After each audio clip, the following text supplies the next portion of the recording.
Hello everyone, good morning. నేను మీ రాజీ. ఈరోజు ఒక సర్ప్రైజ్ ఏంటంటే లైవ్ టెస్ట్లు అన్నాను కదా, నేను పిఈ పెడదామని నిర్ణయించుకున్నాను. ఎందుకంటే అందరూ చాలామంది ఎక్కువ కామన్ సబ్జెక్ట్స్ పెట్టండి మేడం, ఎందుకంటే ఎస్జిటి వాళ్ళు అసిస్టెంట్ వాళ్ళకి ఇద్దరికి యూజ్ అవుతుంది అని చెప్తున్నారు. ఓకే, చాలామంది చాలా రకాలుగా అడిగారు. బయాలజీ వాళ్ళు అయితే ఇంటర్ చెప్పమని అడిగారు, అలాగే ఎస్జిటి వాళ్ళు అయితే 6th to 10th చెప్పమని అడిగారు. కానీ మేజర్గా ఎక్కువ కామెంట్స్ వచ్చి కామన్ టాపిక్స్ చెప్పమన్నారు. కామన్ అంటే ఏముంటాయి? పిఈ ఒకటి, సైకాలజీ ఒకటి, మెథడాలజీ అంటే నేను సైన్స్ కాబట్టి సైన్స్ మెథడాలజీ ఉంటుంది. సో ఈ 3 ఫస్ట్ స్టార్ట్ చేద్దాము. మిగతాయి కూడా వదిలేను. మిగతాయి కూడా కంటెంట్ కూడా 10th క్లాస్ సైన్స్తో స్టార్ట్ చేస్తాను. 10th చాలా ఇంపార్టెంట్ కాబట్టి అందరికీ కూడా. So 10th science weekly once ఒక లెసన్ ఇచ్చేస్తాను. వీక్లీ వన్స్ ఒక లెసన్ కంప్లీట్గా ఇచ్చేస్తాను. ఓకే, అదొకటి. నెక్స్ట్ జీకే కూడా ఒక టాపిక్ వీక్లీ వన్స్ టాపిక్ ఒకటి ఇచ్చేస్తాను అనమాట. అలా మనం చెప్పుకుందాం. 10th అయిపోయాక అప్పుడు ఇంటర్ బయాలజీ చెప్తాను, సరేనా?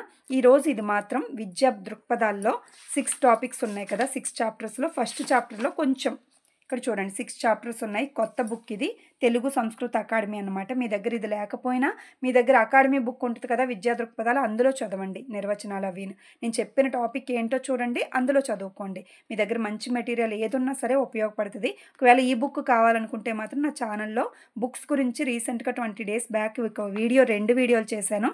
అది చూసి ఆ డిస్క్రిప్షన్లో నెంబర్ ఇచ్చాను, ప్రకృతిని సారథి నెంబర్కి కాల్ చేస్తే పంపిస్తారు, ఫోన్పే చేస్తే పంపిస్తారు. ఓకేనా? ఈ 6 చాప్టర్స్లో ఈ చాప్టర్ యాడ్ అయితే కొత్త బుక్స్ అనమాట. సో ఫస్ట్ ఇది భారతదేశం విద్యా చరిత్ర గురించి చెప్తాను. అంతకన్నా కూడా ముందుగా ఏంటంటే 4 పేజెస్ చెప్పి దాంట్లోవే క్వశ్చన్స్ అడుగుతాను నైట్. విద్యార్థి యాప్ ఉంది కదా, దాంట్లో నా సైకాలజీ ఉంది. అలాగే అతను చాలా పెట్టారు. ఎలా అంటే బయాలజీ వాళ్ళకి చాలా బాగున్నాయి టెస్ట్లు అయితే. 199K అన్ని కోర్సులు కూడా 199 అంటే 199 రూపాయలకి ఈ నెలాఖరు వరకే, జనవరి ఎండింగ్ వరకే పెట్టారు. ఎవరైనా సరే అవకాశాన్ని సద్వినియోగం చేసుకోండి. ఫిబ్రవరిలో ఆఫర్ ఉండదు, మళ్ళీ కాస్ట్ పెరిగిపోద్ది. సో చూసుకోండి. టెస్ట్లు అయితే చాలా ఉన్నాయి, నేను గ్యారంటీ, నేను ఆల్రెడీ రాస్తున్నాను టెస్ట్లు. ఓకే, బయాలజీ వాళ్ళకి చాలా బాగున్నాయి టెస్ట్లు. అలాగే లైవ్ క్లాసెస్ ఉన్నాయి, మెథడాలజీ ఉంది, అలాగే సైకాలజీ కూడా ఉంది. అన్నీ ఉన్నాయి, మొత్తం అన్నీ. ఒకసారి యాప్ డౌన్లోడ్ చేసుకోండి, డిస్క్రిప్షన్లో లింక్ ఇస్తాను. యాప్ డౌన్లోడ్ చేసుకుని ఒక్కసారి చూడండి, అన్నీ మీకు నచ్చితే కోర్స్ తీసుకోండి, సరేనా? నా సైకాలజీ కూడా అసలు 99 ఉండేది, 199 ఎందుకు చేశారంటే కంటెంట్, లైవ్ క్లాసులు అంటే లైవ్లో క్వశ్చన్స్ అడుగుతున్నాను, లైవ్ టెస్ట్లు. అలాగే ఇప్పుడు టెస్ట్ సిరీస్ కూడా యాడ్ చేశారు, రిటర్న్ టెస్ట్లు యాడ్ చేశారు కాబట్టి కాస్ట్ పెంచారు. ఓకేనా? అర్థం చేసుకోండి. రిటర్న్ టెస్ట్లు ఇప్పుడు 4 daysలో అక్కడ అప్లోడ్ అవుతాయి. ప్రజెంట్ అయితే అక్కడ టెస్ట్లు లేవు, కానీ 4 daysలో అప్లోడ్ అయిపోతే ఇంకా కాస్ట్ పెరిగిపోద్ది ఫిబ్రవరిలో. సో ఇప్పుడు తీసుకోవాలనుకున్న వాళ్ళందరూ ఏ కోర్స్ అయినా తీసేసుకోండి ఈ నెలాఖరులోగా, జనవరి ఎండింగ్ కల్లా. ఇక్కడ చూడండి, భారతదేశం విద్యా చరిత్ర, history of education in India. క్లారిటీగా ఏంటంటే ఏది ఇంపార్టెంటో అదే చెప్తాను, వేస్ట్ అనేది వద్దు మనకి. ఇక్కడ చూడండి, పిఈతో స్టార్ట్ చేసుకుందాము. ప్రపంచంలోని అన్ని దేశాల కంటే భారతదేశంలోనే విద్యా వ్యవస్థ స్టార్ట్ అయిందని ఒకరి యొక్క అభిప్రాయం. ఇది కరెక్ట్ కాదు యాక్చువల్లీ, కానీ ఎఫ్డబ్ల్యూ థామస్ యొక్క అభిప్రాయంలో ఇండియాలోనే మొట్టమొదటి విద్యా వ్యవస్థ ప్రారంభమైందని చెప్పాడు. నెక్స్ట్ ప్రపంచంలోనే మొట్టమొదటి విశ్వవిద్యాలయం తక్షశిల, చాలా ఇంపార్టెంట్. నెక్స్ట్ ప్రస్తుతం ఇది ఎక్కడ ఉంది అంటే పాకిస్తాన్లో ఉంది. దీనిలో ఆచార్యుల కింద ఎవరెవరు ఉన్నారంటే ఇలా 3 ఉన్నారు. ఫస్ట్ పాణిని వచ్చి ఇప్పటికీ కూడా గొప్ప వ్యాకరణవేత్తగా పరిగణించబడుతున్నాడు. ఎవరంటే పాణిని. వ్యాకరణం అంటే గ్రామర్, తెలుగు గ్రామర్ అతను. అలాగే గొప్ప వైద్యుడిగా పేరుగాంచిన జీవకుడు, అర్థశాస్త్రాన్ని రచించిన కౌటిల్యుడు. ఇలా 3 కూడా అక్కడ టీచర్స్ కింద ఉండేవారు తక్షశిలలో.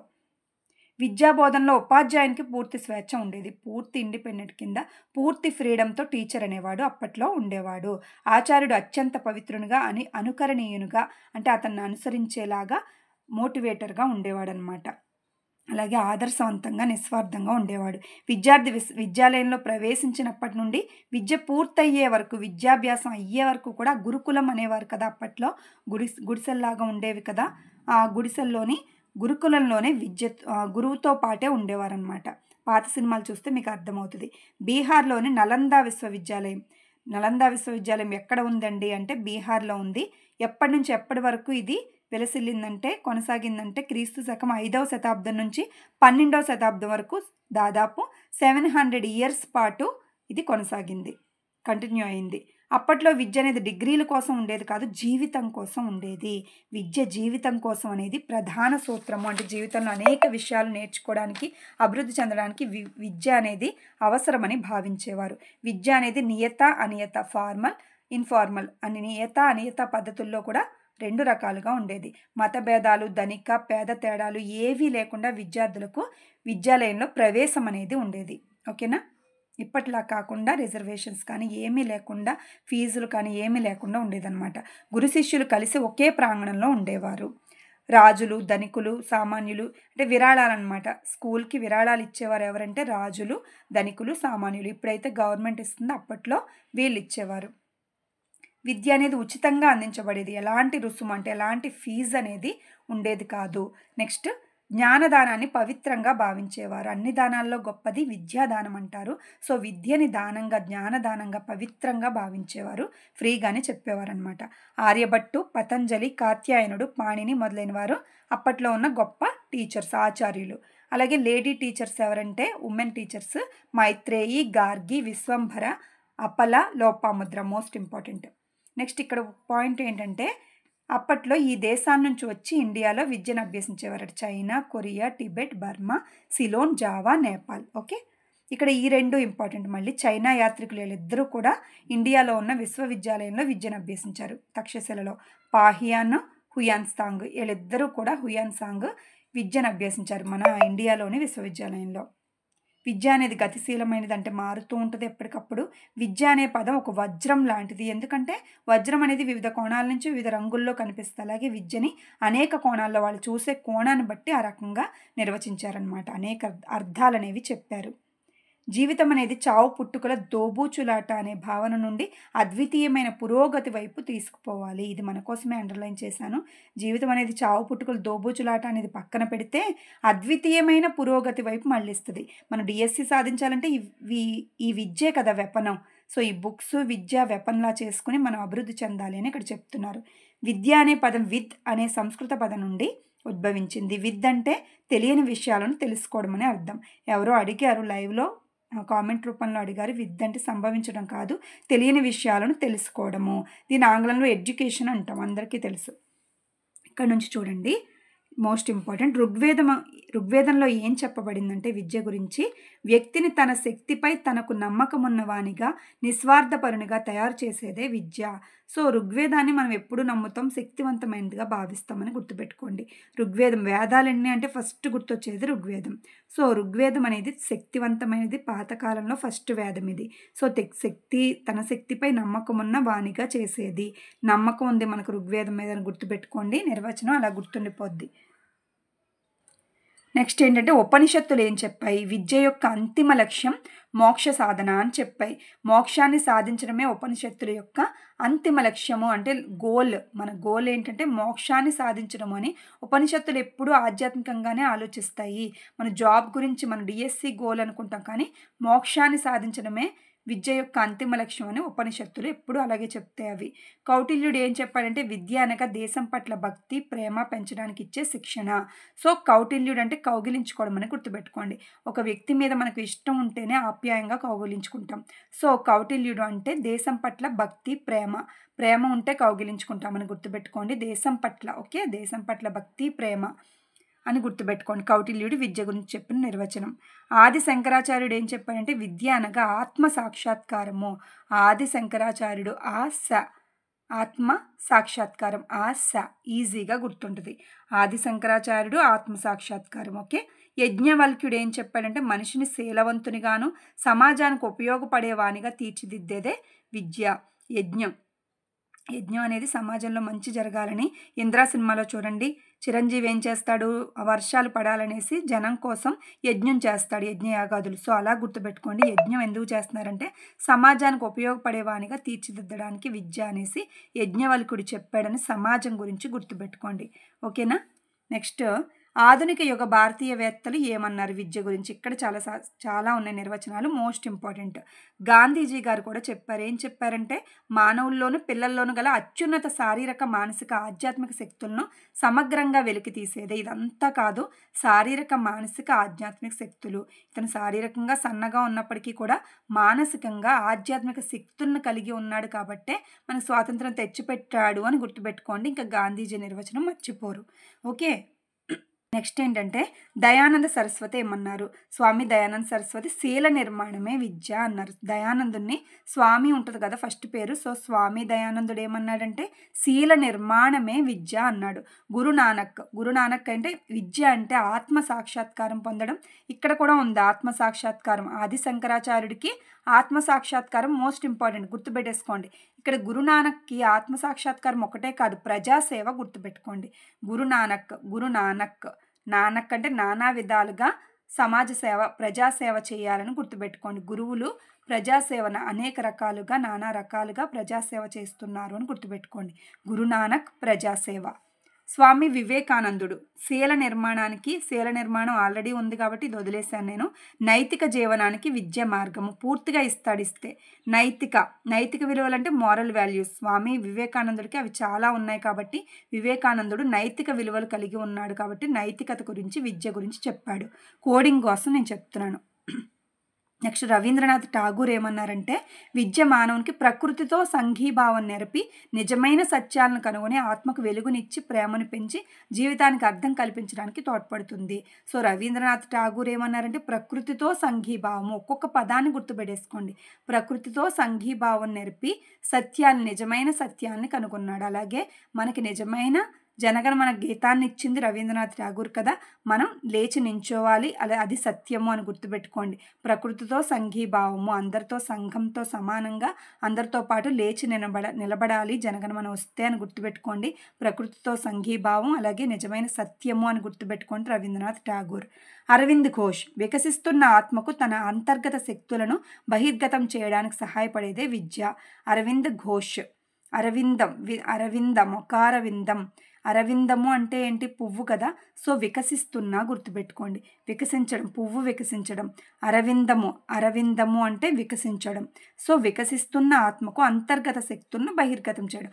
లోపల ఉన్న మొగ్గ వికసిస్తే బయటకు వస్తాయి కదా.